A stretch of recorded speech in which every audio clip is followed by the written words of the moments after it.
आज परत मस्त अशी रेडी झाली होती. आता या सणांमध्ये असं रोज नटण्या-थटण्याचा आनंदच काही वेगळा असतो. पण त्याआधी अनायाचं एक पार्सल आलं होतं, ते ओपन करून बघितलं. त्याच्यासाठी एक गेम होता.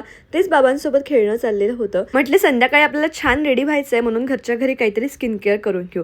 सो इकडे मस्त डिटॅन पॅक लावून घेतला. तो 10 मिनिटं ठेवला. 10 मिनिटात छान असा वाळून गेला होता. तो पाण्याने मस्त असा छान धुवून घेतला आणि त्यानंतर मस्त असं फ्रेश वाटत होतं. बऱ्यापैकी चेहऱ्यावरची टॅन पण रिमूव्ह होते आणि त्यावर जर आपण हा रोज वॉटर स्प्रे केला तर मग काही विचारूच नका, चेहऱ्यावरचा ग्लो तुम्ही बघू शकता. आणि मग मला जायचं होतं बाहेर. बाहेरची छोटी मोठी कामं होती, पण त्याआधी पेट पूजा केली आणि घरी आल्यावर अनायासाठी ही स्वीट पोटॅटोची मस्त खीर बनवली, जी खूप जास्ती हेल्दी असते. आणि त्यानंतर मस्त असं आवरून आम्ही गेलो होतो खाली सोसायटीमध्ये. छान असे आज सांस्कृतिक प्रोग्राम होते आणि सगळ्यात पहिले अनायानेच नाचण्याची हजेरी लावली.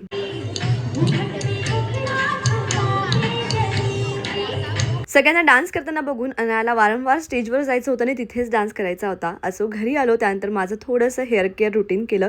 ते म्हणजे आजकाल मी नियमित मस्त ऑइल अप्लाय करत असते. सो केसांना ऑइल लावलं कारण दुसऱ्या दिवशी मला हेअर वॉश करायचं होतं आणि असं संपवला आजचा दिवस. भेटूया पुढच्या ब्लॉगमध्ये. तोपर्यंत बाय बाय.